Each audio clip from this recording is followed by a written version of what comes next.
성경 넘어가겠습니다. 함께 하실 말씀은 신약 성경 마태복음 24장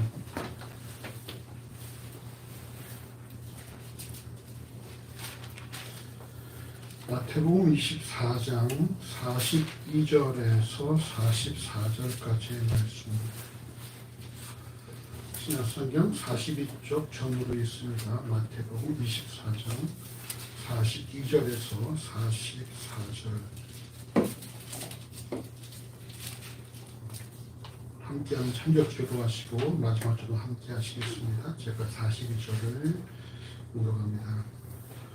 그러므로 깨어있으라 어느 날에 너희 주가 임할는지 너희가 알지 못함이니라. 너희도 아는 바니 만일 집 주인이 도적이 어느 정점에 올 줄 알았더라면 깨어있어 그 집을 뚫지 못하게 하였으리라. 함께합니다. 이러므로 너희도 예비하고 있으라. 생각지 않은 때에 인자가 오리라. 아멘.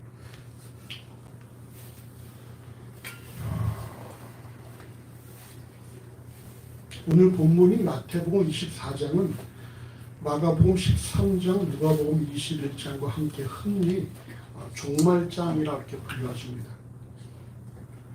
마태복음 24장 2절과 마가복음 13장 2절, 누가복음 21장 6절 이하에서 예수께서는 예루살렘 성전을 바라보시면서 돌 위에 돌 하나도 남지 않고 다 무너져 버릴 것이다 라고 말씀을 하셨습니다. 이를 들은 제자들이 마가 이하면은 베드로, 야고보, 요한, 안드레가 언제 이런 일이 있겠으며 또 주의 임하심과 세상 끝에는 무슨 징조가 있사오리까 라고 묻습니다. 예수께서 너희가 자랑한 이 성전이 언젠가 무너질 것이다 라고 말씀하시니까 도대체 언제 그런 일이 발생하겠습니까? 라고 묻는다는 거예요.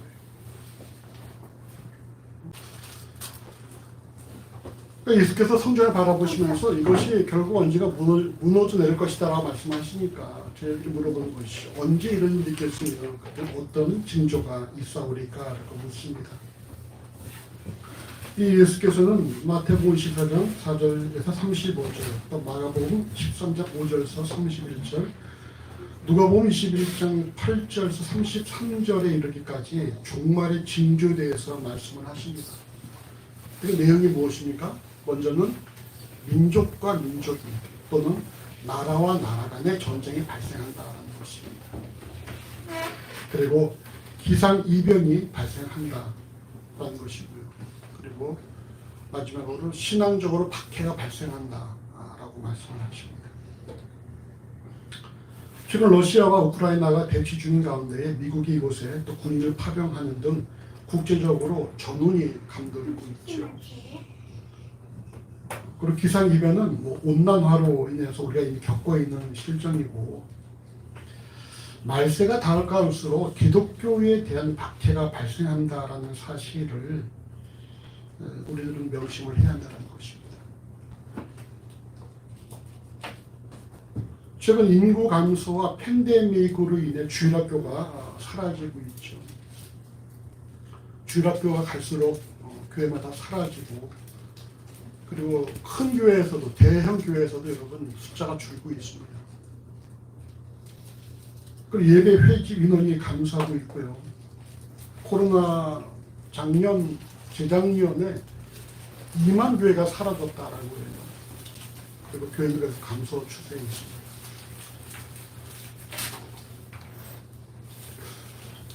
신학교는 미달 사태에 이르렀다 그러죠. 신학교들이 통폐합을 하고 있습니다. 감리교 신학, 또 모건 신학, 몇몇 신학들이 통폐합을 해서 학교가 독립적으로는 학생 조달이 안 되어지니까 통폐합을 하는 학교들이 이제 늘어나고 있습니다. 지금 간신히 정원 이상을 채우는 학교는 몇몇 되지 않아요. 현재 교회 주축 세력인 5, 60대가 노년층이 되는 10년에서 20년 뒤에 과연 한국 교회가 어떻게 될 것인가 위기에 봉착할 것이라고 학자들은 이렇게 주장을 합니다. 우리 교회만 보더라도 말이죠. 앞으로 10년 뒤에 집사님 그러면 70대, 그죠? 우리 다 60대.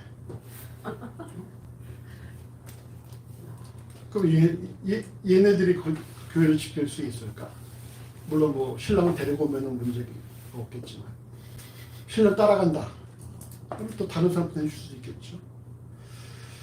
근데 여러분 이게 앞으로 10년, 20년 뒤에 한국교회가 지금 여러분 거의 교회가 5, 60대가 중심이에요. 대부분 교회들이. 40대 조금 있고 30대는 거의 정맥이고 말이죠. 그쪽 교회는 어떻습니까? 봉화도교회는 젊은 사람들이 있나요? 거기 없죠. 그러니까 대부분 교회 추세가 그렇습니다. 또 젊은이들은 큰 교회로만 모이는 그런 또 모습들이 있고 말이죠. 그래서 앞으로 한 1, 20년 뒤에 한국교회가 어떻게 될 것인가에 대해서 많은 학자들은 거의 좀 부정적으로 보고 있어요. 우리는 믿고 있는 것은 뭡니까? 하나님께서 교회 하나님 것이니까 하나님께서 어떻게든 인도하시겠지라고 믿고 있는데 저는 늘 여러분 몇 년 전부터 여러분도 함께 기도하시기 바랍니다. 한 10년 뒤에 제가 은퇴한 이후에 후계할 수 있는 사람이 오길 기도하고 있어요. 우리 시대로 회복해 끝나지 않고 누군가 계속해서 회복교회라는 이름으로 섬길 수 있는 목회자가 오도록 기도하고 있다는 것입니다.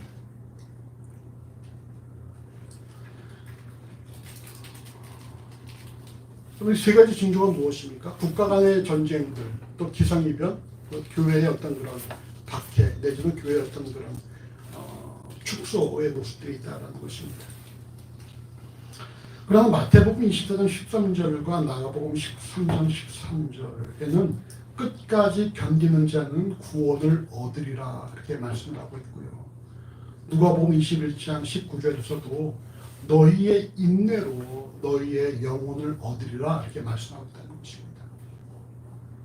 갈수록 기독교에 대한 박해가 심각해지고 언젠가부터는 이제 예배한다는 것이 좀 이렇게 아주 가치 없는 일에 여길 수도 있을 거예요. 아직도 그런 걸 하는 데가 있나라고 생각하는 사람들이 있겠죠. 예전에 우리 때만 하더라도 말이죠.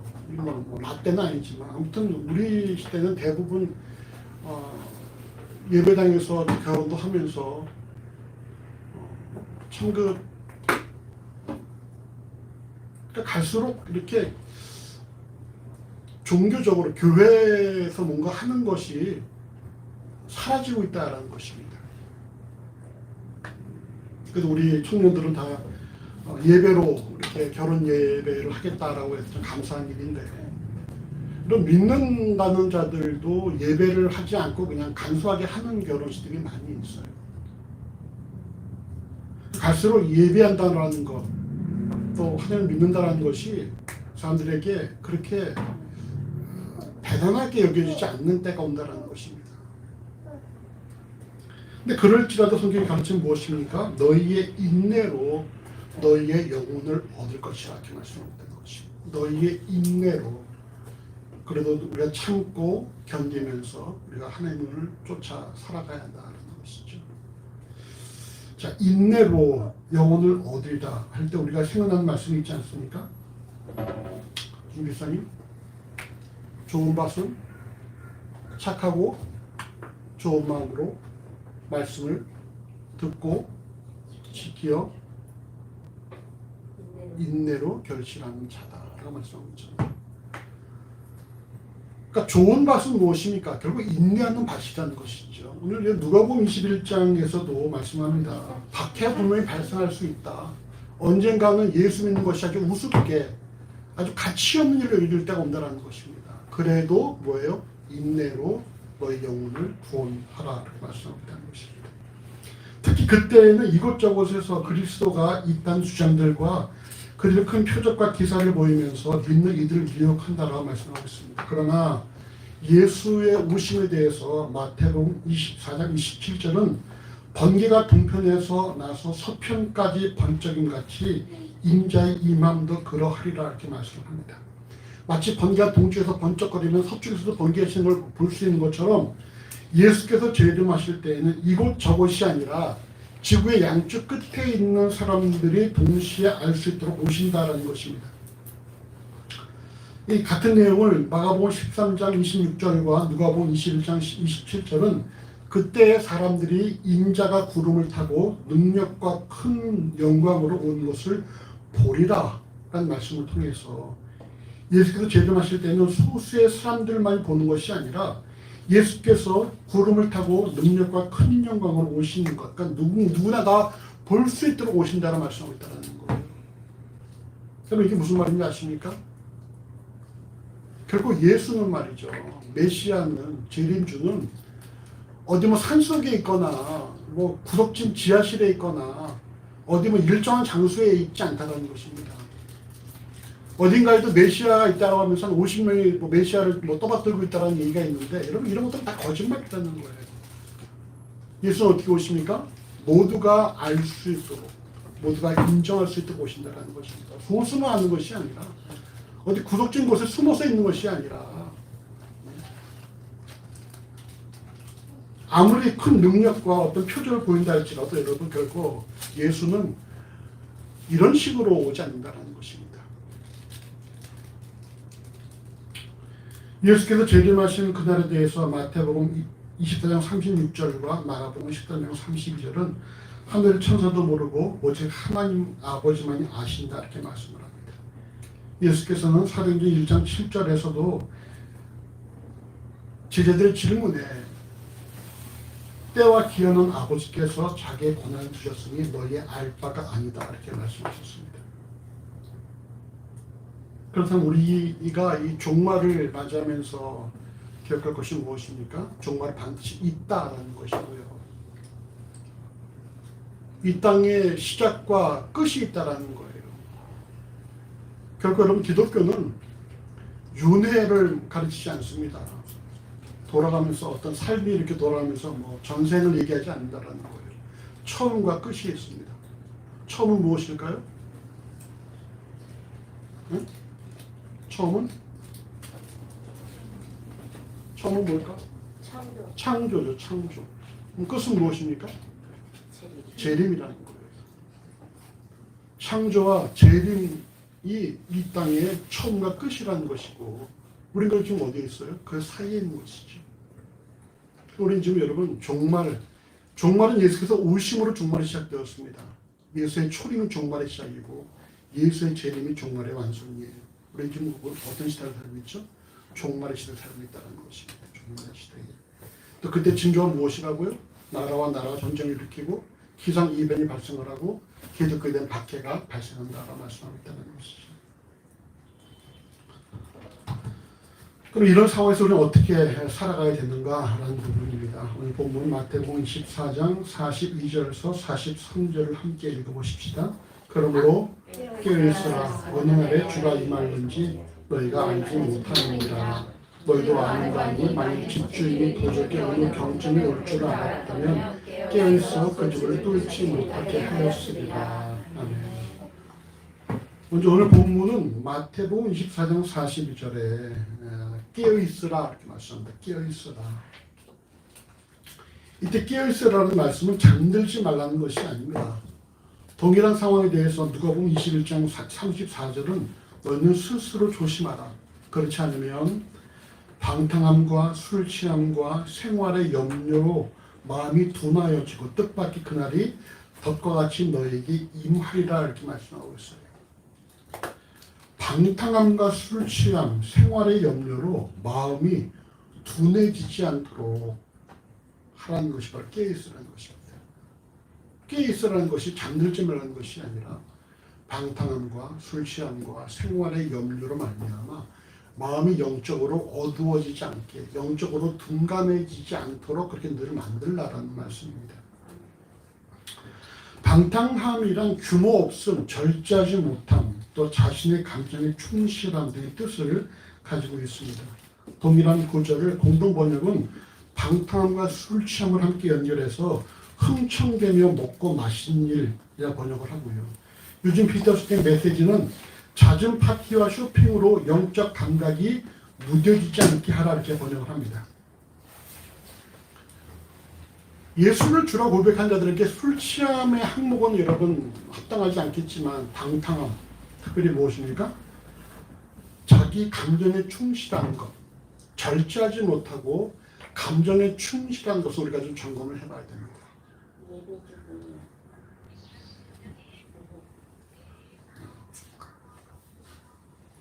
꺼두셔도 돼요.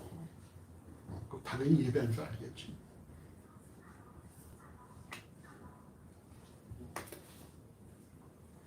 그러니까 방탕함, 자기의 감정에 충실한 걸 우리가 점검을 해봐야 한다는 것입니다. 자기의 감정, 자기의 계획, 자기의 생각에 충실해서 우리가 하나님보다 앞서가지는 않는지 점검을 해봐야 한다는 거예요. 우리들은 하나님 뒤를 따라가야 되는 자들인데 우리 생각과 우리 계산과 우리의 어떤 주장을 더 우리가 앞서지는 않는가. 그리고 이것도 하나의 방탕함의 모습이라고 볼 수 있다는 것이죠. 그러므로 우리가 이런 방탕함 또는 생활의 염려에 빠지지 않도록 해야 됩니다. 그리스도인은 주어진 삶을 열심히 살아야 하지만 그렇다고 해서 지나치게 삶에 몰두하는 모습은 바람직하지 않습니다. 우리 열심히 살아야 됩니다. 그러나 우리가 생활 속에 너무나 깊이 빠져들어가면 여러분에게 바람직한 모습은 아니라는 거예요. 왜 그렇습니까? 로마서 11장 36절은 만물이 주에게서 나오고 주로 말미암고 주에게 돌아간다 이렇게 말씀하고 있고요.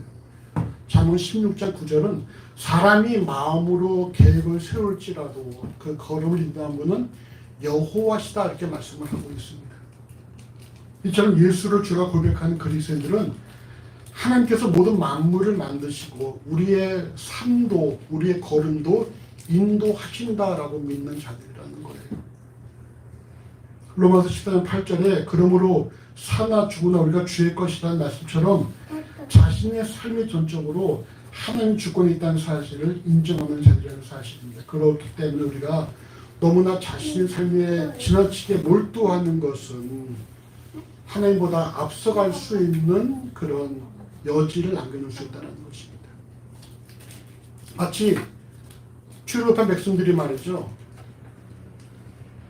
구름 기둥과 불 기둥이 하루 만에 움직이든 일주일 만에 움직이든 열흘 만에 움직이든 한 달 만에 움직이든 또는 몇 년씩 있다가 움직이든 움직임에 따라서 자기들도 움직였던 것처럼 우리도 무엇입니까? 항상 하나님 뒤를 따라가는 삶을 살아야 되는데 우리가 지나치게 우리 자신의 일에 몰두하다 보면 말이죠. 우리가 하나님보다 일에 더 집중할 수가 있다는 거예요. 근데 여러분 항상 문제는 어디서 발생하는지 아십니까? 우리가 하나님 아닌 다른 것에 집중할 때에 문제가 발생한다는 것입니다. 이후에 나오겠지만 여러분 우리의 영적 생활도 마찬가지입니다. 우리가 왜 열심히 주를 믿느냐? 왜 믿습니까? 홍직사님. 1번 잘 살기 위해서, 2번 성공하기 위해서, 3번 자녀의 성공을 위해서. 5초간 다 들어가네요. 내 영혼이 평강을 위해서. 4번 하나님이 요구하신 삶을 위해서. 또 우리가 하나님을 믿는다고 하면서도 결국 우리의 관심이 어디에 있어요? 생활의 염려를, 생활의 문제를 해결하는 쪽에 우리의 관심이 있다면은 그 우리가 하나님을 놓쳐버린 것이라는 거예요. 우리의 기도 제목이, 우리의 관심사가, 우리가 예수를 주로 고백하면서도 우리의 관심사가 내 생활에만 있다. 그럼 여러분 우리는 하나님을 놓쳐버린다는 것입니다. 말씀드렸죠? 기도는 무엇입니까? 문제에 집중하는 것이 아니라 문제를 해결하실 하나님께 집중하는 것이라는 것이죠. 근데 우리의 대부분 관심사는 하나님보다 문제에 있다는 거예요. 문제. 하나님 문제를 해결해 주십시오. 문제 해결에 우리 관심사가 있지 이 문제를 해결할 하나님께 관심사가 있지 않다는 거예요. 그러니까 항상 믿음이 그 상태에서 머무를 수밖에 없는 것이죠.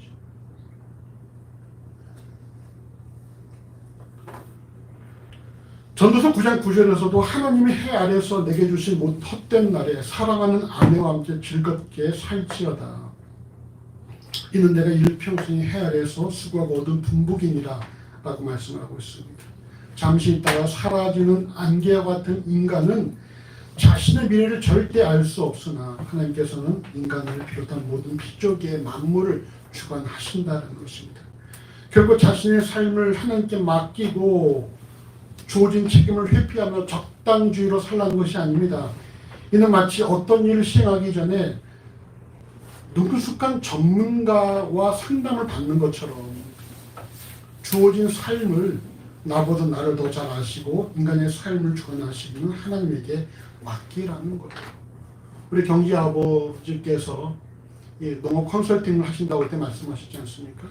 처음 농업하는 사람들 와서 다 이제 컨설팅을 받고 자문하고 물어보고 조언을 구하겠죠. 그때 경제 아버지께서 이렇게 하십시오라고 하는 대로 하는 사람들은 성공을 하겠지만 뭔가 의심쩍어 뭔가 믿음직하지 못해 하면서 내 맘대로 해봐야지 하면은 그건 뭐 망할 수밖에 없겠죠. 마찬가지라는 거예요. 우리 인생도 우리가 다 여러분 누구 살아본 사람이 있습니까? 내일은 아무도 살아본 사람이 없어요. 우린 다 여러분 다 초짜 인생이라는 것입니다. 우린 누구나 다 내일을 살아보지 않았어요. 근데 이 모든 것을 아시는 분이 누굽니까? 우리 인생을 컨설팅하는 분이 누구시라는 거예요? 바로 하나님이라는 거예요. 하나님.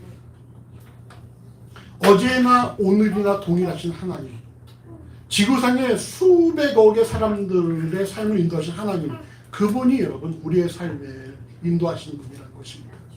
그럼 당연히 우리가 그분에게 물어보고 그분과 함께 상의하면서 우리의 삶을 만들어 나가야겠죠. 처음인 인생을 내 마음대로 살아보겠다. 그러면은 그 삶은 우리가 장담할 수 없는 삶인 것입니다.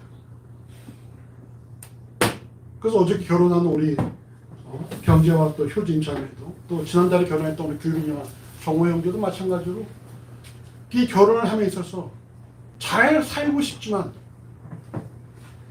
결혼이라는 것이 너무 힘들고 어려운 것이니까 또 주변에 볼 때 반드시 결혼한다고 해서 잘 사는 사람들 보이는 것이 아니니까 어떻게 우리가 이 가정을 또 잘 아름답게 살아갈 수 있을까라는 그 출발점을 모르고 시작한 것이니까 예배로 시작하고 있다는 거예요. 얼마나 감사한 일이에요.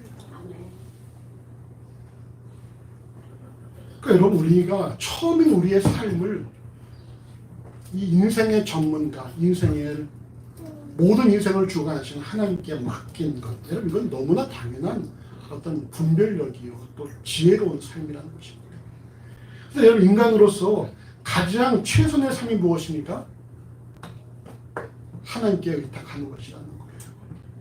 자기 혼자 스스로 하려고 하면 여러분 막을 수밖에 없는 것이고 하나님께 하나하나 물어보고 하나님 내 삶을 인도하신 분이라는 사실 인정을 하고 하나님과 함께 삶을 살아나갈 때에 그 삶이 강건해지고 건강해지는 것이라는 사실입니다. 결국 깨어있으라는 이 말씀은 자신의 생활에 얽매이지 말고 하나님께 집중하라 혹은 육신의 정욕을 추구하지 말고 영성을 풍성하게 하라라는 등으로 우리가 해석할 수 있을 것입니다. 그 이유가 다음에 기록되어 있습니다. 우리 함께 오늘 보면 마태복음 24장 42절과 43절 다시 한번 같이 읽어보십시다. 그러므로 깨어있으라 어느 날에 주의 주가 임하였는지 너희가 알지 못함이니라. 너희도 아는 바니 만일 집주인이 도적이 어느 경점에 올 줄 알았다면 깨어있어 그 집을 뚫지 못하게 하였으리라. 깨어있을 이유에 대해서 오늘 보면 마태복음 24장 43절은 예수께서 재림하실 때 마치 도적같이 임하시기 때문이라고 말씀하고 있어요. 이때 도적같이 임하신다는 말씀은 우리가 잠이 들어서 알지 못한 사이에 임한다라는 것이죠. 이것이 앞서 예수께서 재림주로 오실 때에 모든 사람이 동시에 목격할 수 있도록 임하신다는 말씀과 모순되지 않습니다. 알지 못하게 임하신다는 것은 구체적인 시간, 너희가 언제 임할지 알 수 없다. 오직 그날은 천사도 모르고 하나님의 아들을 모르고 하나님만 아신다라는 말씀인 것이 반면에 예수께서 재림하실 때는 그 순간은 모두가 알도록 오신다는 거예요. 그때는 아무도 알 수 없지만 그때가 되면 누구나 알 수 있다는 것입니다. 예수님에 대해서 마태, 마가, 누가는 공통적으로 주인이 출타하면서 집을 맡게 된 종을 언급하는데 주인이 집을 비운 사이에 종의 역할에 대해서 마가복음 10장 35절은 그러므로 깨어있어라. 집주인이 언제 올는지 혹 저물 때 일는지 밤중에 일는지 다 올 때 일는지 새벽에 일는지 너희가 알지 못함이라 말씀 통해서 주인이 언제 올지 알 수 없으니까 늘 깨어서 주인만을 준비를 하고 있으라 이렇게 말씀을 합니다. 그러나 10처녀의 비유에 등장하는 10명의 처녀처럼 항상 깨어있는 것은 쉬워요? 어려워요? 어려워요. 어떻게 항상 깨어있습니까? 그래서 우리 주신 것이 무엇입니까? 마태복음 13장 28절과 누가복음 21장 29절에서 무화과 나무 비유를 통해서 싹이 나면 여름이 가까워진 것을 알라. 싹이 나면 여름이 가까워진 것을 안다는 말씀을 통해서 이러이러한 징조가 발생하면은 종말이 가까웠다는 사실을 너희가 알라 이렇게 말씀하는 것이라는 거예요. 그리고 볼 때 우리가 앞서 말씀드린 국제 정세와 그리고 어떤 이런 기상이변 그리고 이 기독교의 이런 쇠락을 통해서 볼 때에 종말이 가까웠구나는 사실을 우리가 알 수 있다는 것입니다. 그래서 우리가 지금이 바로 깨어있어야 할 때라는 거예요. 마태복음 24장 37절 39절은 노아의 홍수를 언급하면서 사람들이 먹고 마시고 장가들고 시집가는 당시의 모습이 마치 노아 때와 동일하다라고 하면서 깨어있을 것을 당부하는데 여러분 오늘날 주후 2022년의 지구촌은 노아의 때보다 더하면 더해지 그리고 덜하지는 것입니다. 우리가 깨어있어야 될 이유가 바로 여기 있습니다. 우리의 감정에 충실한 나머지 절제하지 못한 삶을 살아가거나 생활의 각종 염려에 대한 생각으로 하나님과 그의 말씀을 주목하지 못하면 우리 결국 영적으로 둔감해지고 예수의 오심에 대해서 전혀 준비할 수 없다는 것입니다. 예수께서 다시 오실 그날이 언제인지는 알 수 없으나 징조를 통해 그날을 준비하라는 그리스도의 말씀과 현재 국제정세와 기후변화 그리고 기독교의 모습을 비교해볼 때에 우리가 지금 진실로 깨어서 하나님께 집중해야 될 시기라는 거예요. 여러분 최근에 우리가 무엇을 가장 많이 생각하고 있는지 여러분 생각해 보십시오. 최근에 가장 많이 내가 생각하는 것이 무엇인가? 집사님 최근에 가장 많이 집사님의 뇌를 붙잡고 있는 생각이 무엇입니까? 딸아이하고 관계를 어떻게 해결할까? 하나님 지혜를 주세요. 그건 하나님께 맡기셔야 되고 하나님께 집사님 부르실 때에 그 순간을 기대하면서 내가 하나님을 반갑게 맞이할 수 있는 그런 준비들이 필요하다는 거예요.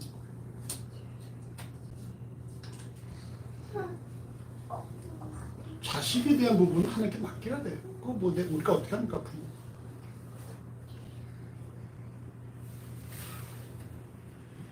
김 기사님은 요즘 생각 뭘 가장 많이 생각하십니까?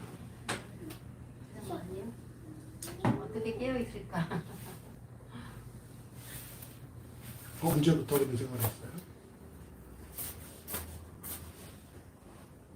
그냥 요 근래는 좀 어떻게 하면 좀 더 깨어 있을까 생각이 많이 하는 것 같아요.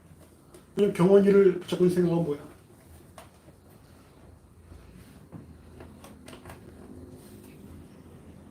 일을 계속 할 수 있어요.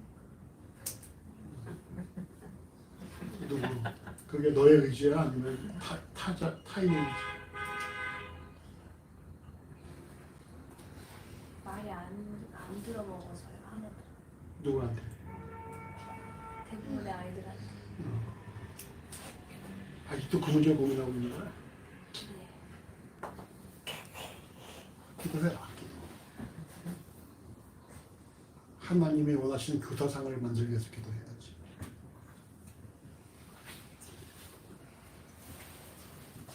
경지 어머니 요즘 무슨 생각을 주로 하십니까? 어제까지는 아들의 혼사가 가장 큰 문제였어요. 코로나로 인한 거면은 사람들이 모여야 되는데 가장 큰 스트레스였어요. 어제 뭐 사람들이 많이 왔고 엄청 뭐 경자 찬성 부르는 것 때문에 좀 거충을 했는데 별일 없었어. 감사하지요. 우리 김원희 집사님은 요즘 주로 무슨 생각하고 살아갑니까?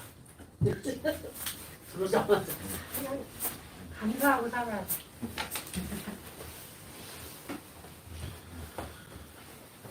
우리가 무엇을 요즘 내가 무엇을 가장 많이 생각하는지 여러분 점검을 해보시는 거예요. 과연 내 생각을 잡고 있는 것이 뭐죠? 효영이는 무슨 생각을 좀 가장 많이 하는?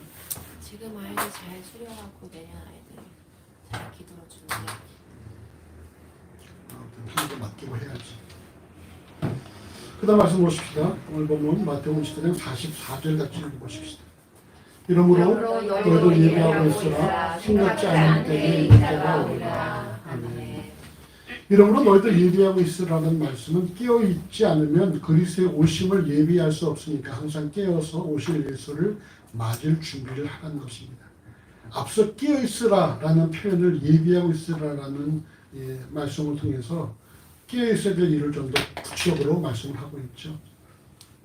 깨어있어야 될 이유가 무엇입니까? 그리스도의 오심을 예비하기 위해서입니다. 이 영적으로 둔감해지지 않도록 자신의 생각과 감정과 생활의 염려에 매여 있어서 정작 하나님과 그의 말씀을 집중하는 것이 깨어있는 것이라고 할 수가 있습니다.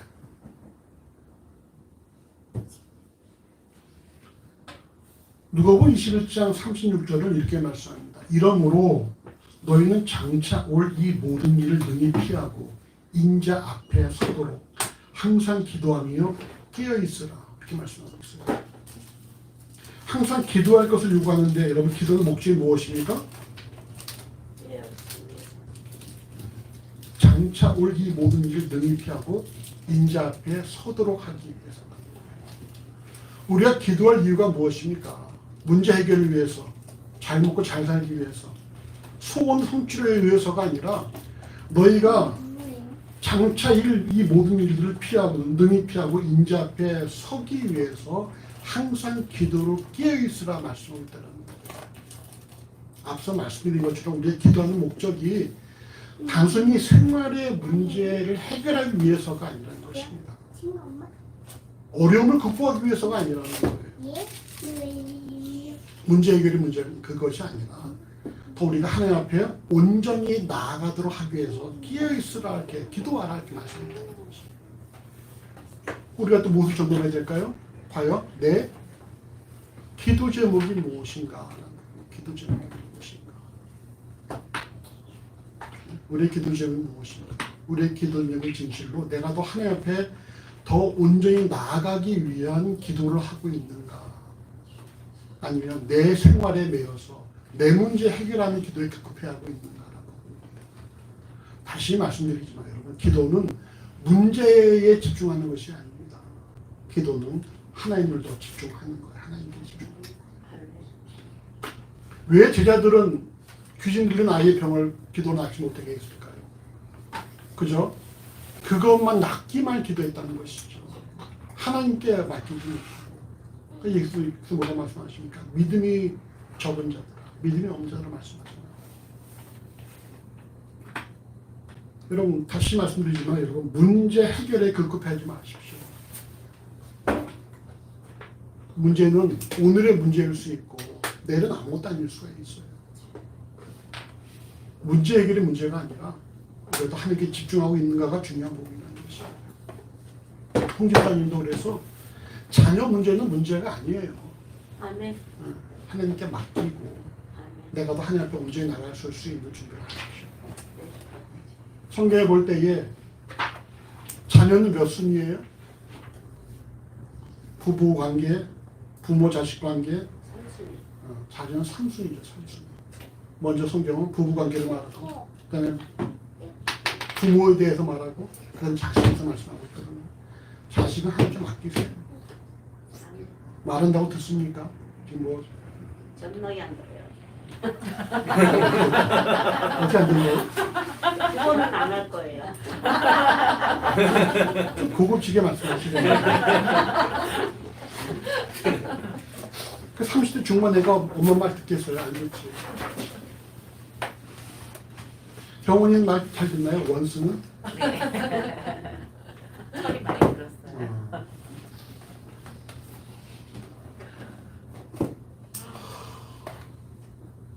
그래, 철이 많이 들었네.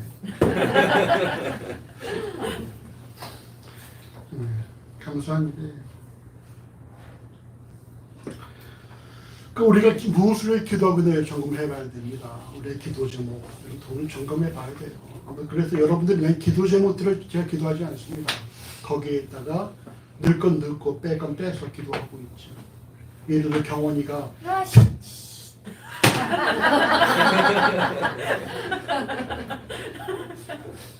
패스.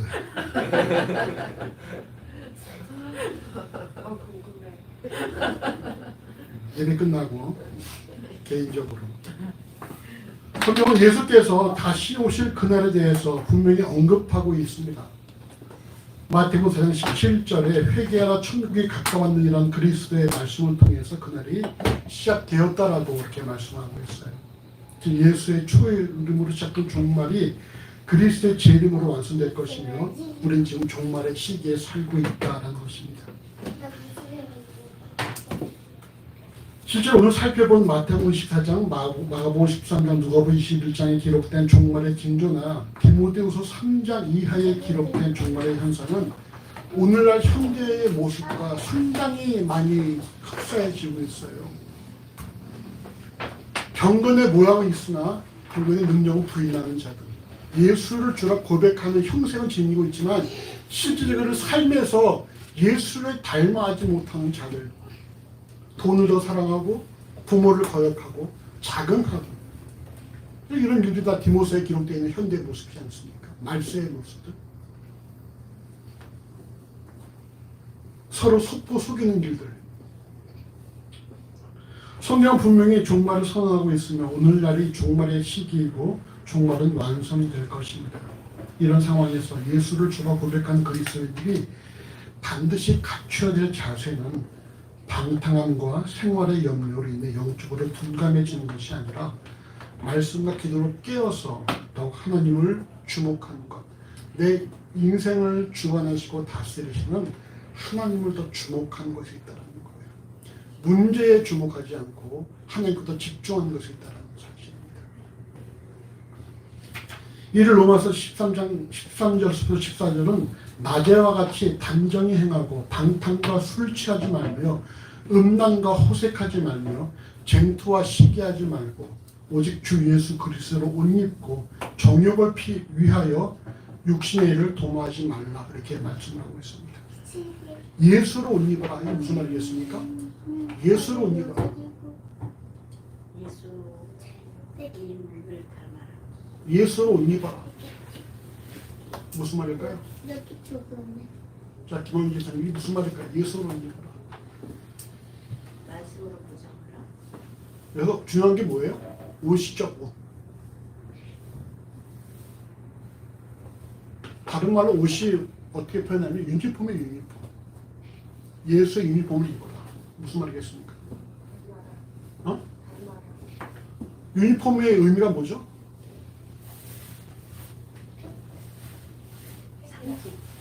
구별됨이죠. 구별됨. 그 옷을 입은 사람들은 이 사람 어떤 사람인가 알겠잖아요. 경찰복 입은 경찰이고 소방보면 소방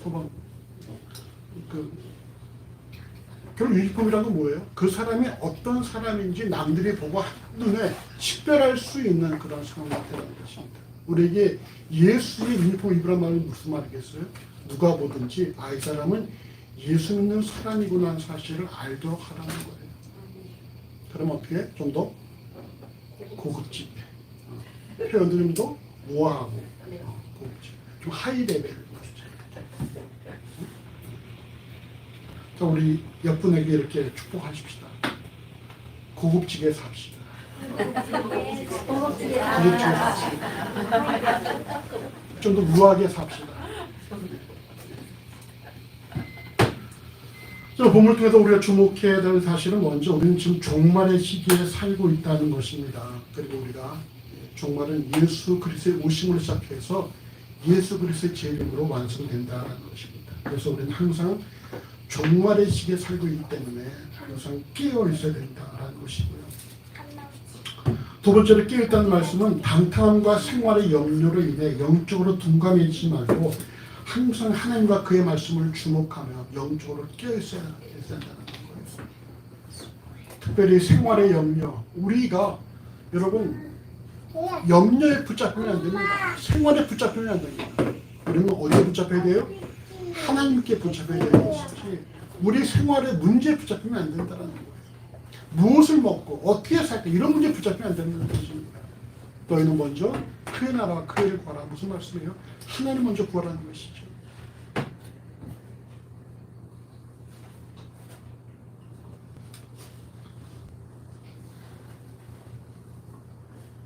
특히 누가는 항상 기도하며 깨어있으라라고 말씀하는데 이는 예수를 주라 고백한 그리스도인으로서 우리가 무엇을 위해서 기도해야 될 것인지를 잘 말씀하고 있는 것입니다. 그러므로 마지막으로 그날은 아무도 알지 못하며 도적같이 임한다라는 것입니다. 종말의 시기에 살아가는 그리스도인이 항상 깨어있어야 될 이유는 그날이 도적같이 우리에게 임하기 때문입니다. 내일 임하실 수도 있고 한 달 뒤에 임하실 수도 있고 1년 뒤에 임하실 수도 있고 아니면 우리가 죽기 전에 임하시지 않을 수도 있겠죠. 여러분 언제 임하실지 알 수 없죠. 항상 그날을 준비하며 살아가야 되고 우리 항상 그날을 염두에 두고 살아가야 된다. 그것이 무엇입니까? 그것이 깨어있는 데이라는 것이죠. 이 예수께서는 그날의 징조를 말씀하시며 징조를 통해 그날이 가까워지고 있다는 사실을 확인하고 깨어있을 것을 말씀하십니다. 항상 깨어서 주님 오심을 예비하는 그런 우리 그리스도인들이 되어지시기를 간절히 주의 이름으로 소원합니다. 함께 기도하겠습니다. 주여 사랑하심을 감사합니다. 우리가 오늘 종말의 시기에 살고 있음을 인정합니다. 우리가 종말의 시기에 사는 우리가 더욱더 주한테 영적으로 끼어있을 수 있도록 인도하여 주시옵소서. 결국 우리가 아버지 우리의 감정에 충실하지 않게 하시고 우리의 생활의 염려에 매이지 않게 하시고 우리가 아버지 아무쪼록 우리의 그런 문제에 집중하는 것이 아니라 우리의 모든 삶을 인도하시는 하나님께 집중할 수 있는 은혜가 있도록 인도하시기를 하나님 간절히 원합니다. 우리 더욱더 하나님을 집중하고 하나님을 주목하는 가운데에 우리가 주님 오시는 그날을 우리가 반갑게 기쁘게 감사함으로 맞이할 수 있는 그런 참으로 복된 주의 자녀로 삼아 인도하여 주시옵소서. 갈수록 아버지 예수님 것이 힘들어질 수 있다는 사실을 명심하게 해주시고 갈수록 예수님 것이 남들에게 참으로 가치 없는 것으로 가소로운 것으로 여길 수 있다는 사실을 기억하게 하시고 우리가 그럼에도 불구하고 늘 인내함으로 우리의 주어진 삶을 살아가도록 인도하시기를 그냥 간절히 소원합니다. 모든 삶을 주께 의뢰합니다. 감사합니다. 예수 이름으로 기도합니다. 아멘.